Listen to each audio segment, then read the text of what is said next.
söhbətimiz məhz göz zinası haqqındadır. Hansı ki, bugünləri əksər müsəlmanlar bu fitnəyə, o bəlaya düşürlər. Bu da qadının şərri, qadının fitnəsi ilədir. Baxın, görün. Allah Resulü buyurur.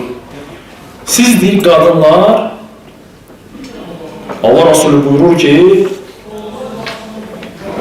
hər hansı bir qadın ətir vuraraq, sonra da hər hansı bir toplumun yanından ötərsə, onlar da deyil, onun ətirinin iyisini duyarlarsa, Allah Resulü buyurur ki, o qadın zinakardır. Başqa bir hədisdə gəlib ki, Allah Resulü buyurur ki, siz deyil, qadınlar topluluğu namaza, məscidlərə gəldiyiniz zaman buhur, yəni ətir vuraraq deyil, gəlməyin.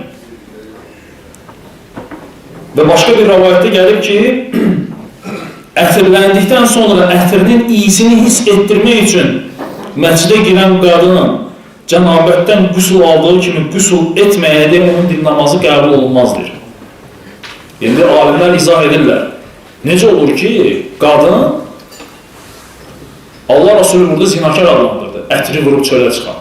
Mübarək Fur Rahmanullah deyir ki, qadın deyir, zina etmişdir sözünün mənası, qadın deyir, vurduğu ətir ilə, necə ki, başqa rəvayətdə gəlib ki, qadın çölə çıxanda şeytan insanların simasını, yəni insanların üzünü o qadına tərəf yönəldir. Cəlb elətdirir ona ki, insanlar baxsınlar o qadına.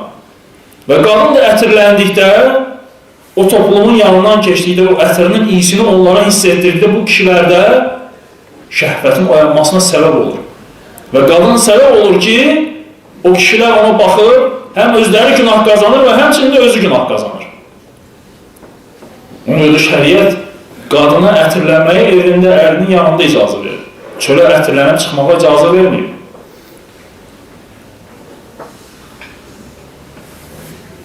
Bəlkə də kimisə həyatda yanından ətirlə vurulan bir gözəl bir şəkildə bir qadın ötüb, insanın necə fikrini cəlb edir. Ona görə də qadının fitnəsi səbəb olur ki, insan nə etsin, həm göz zinasına yoluxsun və həmçinin günah qazansın. Allah Subhanahu wa Ta'ala dəyərli qardaşlarım bizləri xəlq edib və bizim qəlbimizdən keçən bütün hisslərimizdən, ağlımızdan keçən bütün fikirlərimizdən, hər bir şeydən xəbərdar Allah Ta'ala. Hər bir şey bilir, xəbərdardır və Allah Ta'ala üzərimizə elə bir mələklər təyin edir ki, hər bir şeyi qeyd edirlər.